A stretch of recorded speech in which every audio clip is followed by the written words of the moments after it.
അസ്സലാമു അലൈക്കും. എല്ലാവർക്കും എൻ്റെ നമസ്കാരം. പുതിയൊരു വീഡിയോയിലേക്ക് സ്വാഗതം. ഇന്ന് ഞാൻ മലബാറുകാരുടെ ഇഷ്ടവിഭവമായ നൈസ് പത്തിരിയാണ് തയ്യാറാക്കുന്നത്. അതായത് ലോ കാർബ് ഡയറ്റിൽ എങ്ങനെ ഒരു നൈസ് പത്തിരി തയ്യാറാക്കാം എന്നാണ് ഞാൻ പരിചയപ്പെടുത്തുന്നത്. ഇത് നമ്മുടെ കയ്യിലുള്ള ഡെസിക്രേറ്റഡ് കോക്കനട്ട് വെച്ചിട്ട് തയ്യാറാക്കാവുന്നതാണ്.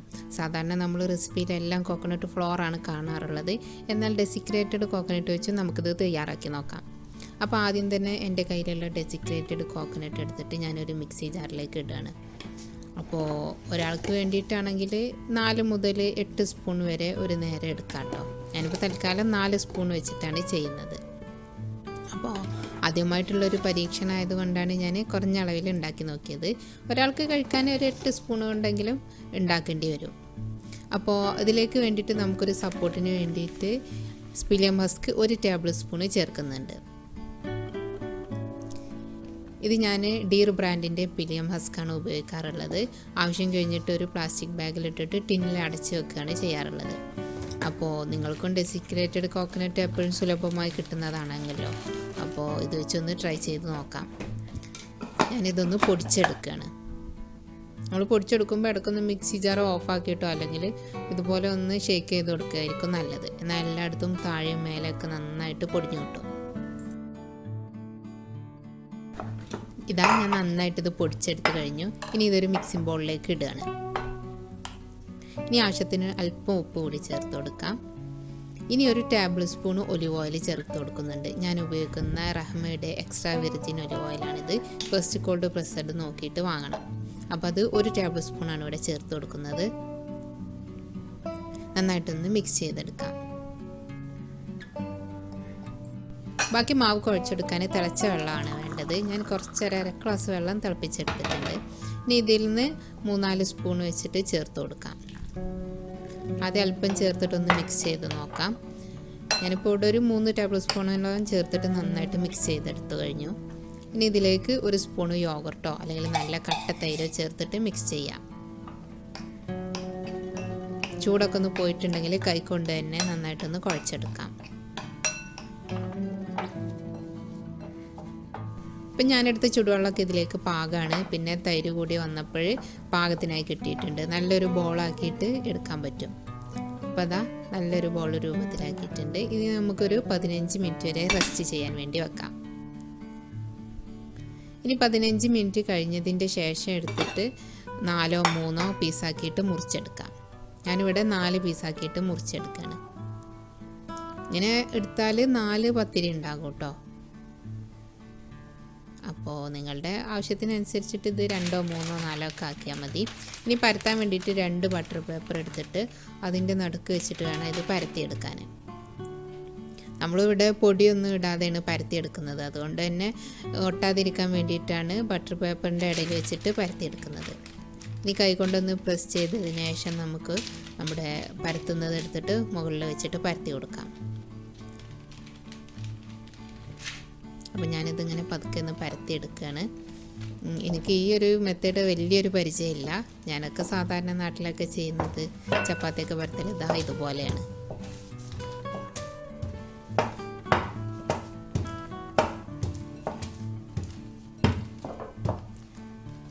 അപ്പോൾ ഇതാ ഏകദേശം ഒരു പത്തിരിയുടെ കട്ടിയിൽ ആയി കഴിഞ്ഞിട്ടുണ്ട്. ഇനി ഞാനിതൊന്ന് തുറന്നു നോക്കട്ടെ. നൈസ് പത്തിരിയുടെ അതേ സൈസ് അതേ കട്ടിക്കായി കിട്ടിയിട്ടുണ്ട്. ഇനി വേണമെങ്കിൽ ഇതൊന്ന് ഷേപ്പ് ചെയ്യാൻ വേണ്ടിയിട്ട് ഒരടപ്പ് വെച്ചിട്ടൊന്ന് മുറിച്ച് കൊടുക്കാം. അല്ലെങ്കിൽ ഇങ്ങനെ തന്നെ എടുത്തിട്ട് ചുട്ടെടുക്കാം കേട്ടോ.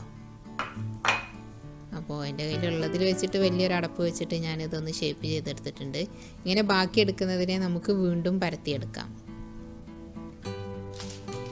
ഇതുപോലെ എല്ലാതും പരത്തി കഴിഞ്ഞതിന് ശേഷം ചുടാൻ തുടങ്ങാം. ഇതാ കയ്യിൽ ഒട്ടുന്നൊന്നുമില്ല, നല്ലൊരു കൺസിസ്റ്റൻസിയിൽ കിട്ടിയിട്ടുണ്ട്. ഇവിടെ ഒരു 8 എണ്ണം വരെ എനിക്ക് പരത്തിയെടുക്കാൻ കഴിഞ്ഞു.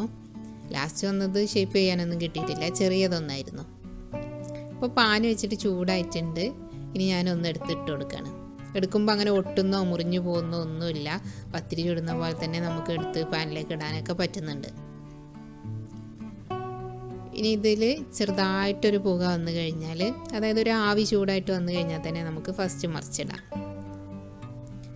നമ്മൾ സാധാരണ നൈസ് പത്തിരി പരത്തി ചുടുന്ന പോലെ തന്നെ ഞാനൊന്ന് ചുട്ടു നോക്കുകയാണ്. നോക്കട്ടെ പൊങ്ങി വരുമോ എന്നൊക്കെ ഒന്ന് നോക്കാം. അപ്പോൾ ഫസ്റ്റ് നമ്മൾ മറിച്ചിട്ട് കഴിഞ്ഞു. ഇനി ഇത് നന്നായിട്ട് ചൂടായി കഴിയുമ്പം ഒന്ന് കട്ടി വെച്ച പോലെ, ഒന്ന് ഹാർഡായ പോലെ നമുക്ക് നോക്കി നിന്നാൽ തന്നെ മനസ്സിലാവും. അപ്പോൾ അങ്ങനെ ആവോളൊന്ന് വെയിറ്റ് ചെയ്തതിന് ശേഷം ഒന്നുകൂടി മറിച്ചിടാം. സാധാരണ ഈ ഒരു രീതിക്ക് മറിച്ചിട്ട് കഴിഞ്ഞാൽ പത്തിരി നല്ല പൊള്ളിച്ച് വരുന്നതാണ്. ഇതിൻ്റെ കേസിൽ എങ്ങനെയാണെന്ന് നോക്കാം.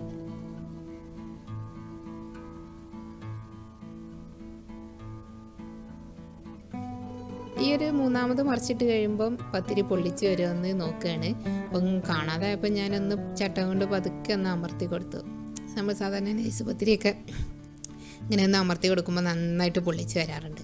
പക്ഷേ ലോ കാർബ് പത്തിരി അങ്ങനെയൊന്നും പൊള്ളിച്ച് വരുന്നത് നിങ്ങൾ പ്രതീക്ഷിക്കരുത്. ഇപ്പം അങ്ങനെ പൊള്ളിച്ച് വന്നിട്ടില്ല. അപ്പോൾ ഇനി വേണമെങ്കിൽ നമുക്കിത് ഒരു പ്ലേറ്റിലേക്ക് മാറ്റാം. ഞാനിത് 2-3 പ്രാവശ്യം ഇങ്ങനെ ട്രൈ ചെയ്ത് നോക്കി, പക്ഷേ പൊള്ളിച്ച് വന്നതൊന്നുമില്ല. അപ്പോൾ ഈ ഒരു വേവ് മതി. ചെറുതായിട്ടൊരു മഞ്ഞക്കുത്തൊക്കെ വന്നു കഴിഞ്ഞാൽ നമുക്കിത് ഒരു പ്ലേറ്റിലേക്ക് മാറ്റാം.